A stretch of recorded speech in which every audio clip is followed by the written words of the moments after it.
Radhe Radhe friends, Kamada Ekadashi की बहुत बहुत शुभकामनाएं आप सभी को। कैसे हैं आप सब? मेरे लड्डू गोपाल चैनल में आप सभी का स्वागत है फ्रेंड्स। आज मैं आप सबको कामदा एकादशी की कथा सुनाने वाली हूँ, जिसे सुनने मात्र से जाने अनजाने में जो भी पाप किए रहते हैं वो सब पाप नष्ट हो जाते हैं और मोक्ष की प्राप्ति होती है। तो कथा पूरा सुनिएगा फ्रेंड्स। हाथ में पुष्प लेकर हम कथा पढ़ेंगे। कथा इस प्रकार से है। एक समय धर्मराज युधिष्ठिर ने श्री कृष्ण से पूछा, हे जनार्दन, आप कृपा करके चैत्र मास के शुक्ल पक्ष की एकादशी का नाम, व्रत, विधि विधान विस्तार पूर्वक वर्णन कीजिए।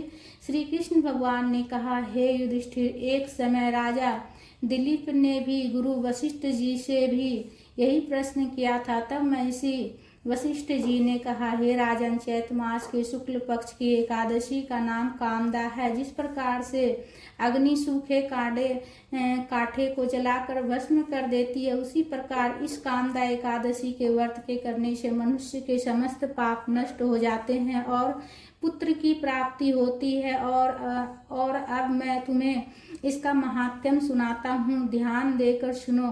प्राचीन काल में भोगीपुर नामक एक नगर था। इस नगर में राजा पुंडरीक राज्य करता था। वहाँ पर अनेक गंधर्व और अप्सराएं निवास करती थी। उस नगर में ललिता और ललित नाम के दो स्त्री पुरुष रहते थे, जो अत्यंत धनवान प्रतिष्ठावान थे। उन दोनों में इतना घनिष्ठ प्रेम था कि अलग हो जाने पर भी वे अत्यंत व्याकुल हो जाते थे। एक समय की बात है कि राजा पुंडरीक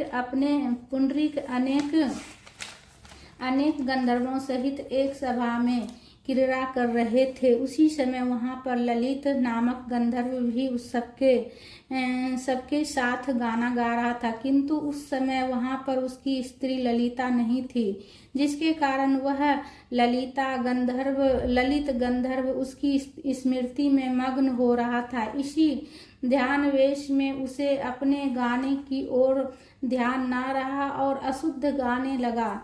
इसकी शिकायत नागराज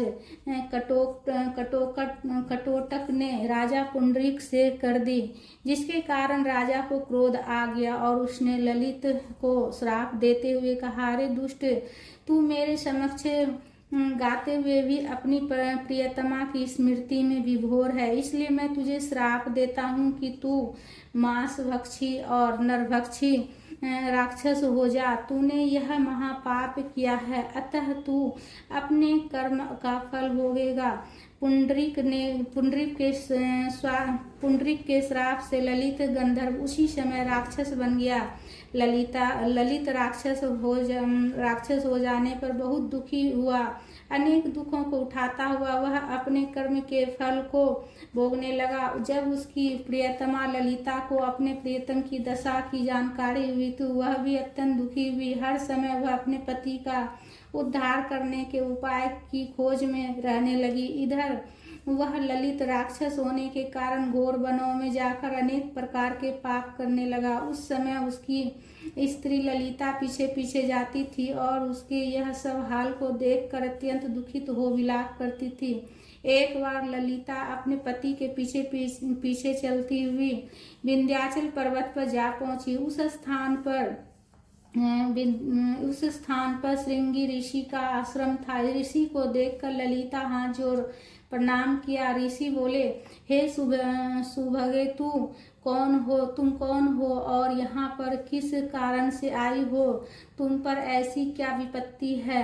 तब ललिता ने सारा वृत्तांत सुनाया मुनि को और बोली, मेरा पति राजा के श्राप से राक्षस हो गया है, जिसके कारण मैं महान दुखी हूँ। कृपा करके मेरे पति को राक्षस योनि से मुक्ति दिलाने का कोई उपाय बताइए। तब श्रृंगी ऋषि ने कहा, हे देवी सुनो, अभी चैत्र मास के शुक्ल पक्ष की एकादशी है, जिसे कामदा एकादशी कहते हैं।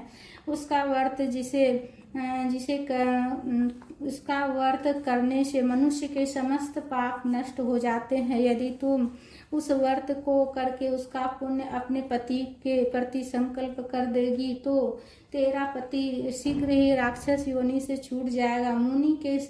ऐसा वचन सुनकर ललिता ने चैत्र मास के शुक्ल पक्ष की एकादशी का विधिवत व्रत किया और द्वादशी के दिन ब्राह्मणों के सम्मुख भगवान से प्रार्थना करती हुई उस व्रत का फल को अपने पति को देने का संकल्प लिया। संकल्प करते ही पति राक्षस योनि से मुक्त हो गया। इस प्रकार ललिता द्वारा कामदा एकादशी के व्रत के प्रभाव से उसके पति ललित की राक्षसी योनि छूट गई। तब वह अनेक सुंदर वस्त्र भूषणों से अलंकृत होकर अपनी प्रेयसी ललिता के साथ आनंद से विहार करने लगी। श्री कामदा एकादशी के व्रत के प्रभाव से वह दोनों पहले की अपेक्षा अब और भी अधिक सुंदर हो गए। पुष्पक विमान पर बैठकर स्वर्ग लोक को चले गए। हे राजन, इस व्रत के प्रभाव से मनुष्य राक्षस योनि और ब्रह्म हत्या आदि समस्त भयंकर पापों से भी छूट जाता है और अंत में स्वर्ग लोक को प्राप्त करता है। कथा महात्म्यम संपूर्ण हुआ। बोलिए विष्णु भगवान की जय। हाथ में जो पुष्प है वो प्रभु चरणों में समर्पित करेंगे। तो फ्रेंड्स, कमेंट में विष्णु भगवान जी की जयकारा जरूर से ज़रूर लगाइएगा। कथा को ज़्यादा से ज़्यादा शेयर कीजिएगा, लाइक कीजिएगा। चैनल पर नए हैं तो चैनल को सब्सक्राइब कर लीजिएगा। राधे राधे।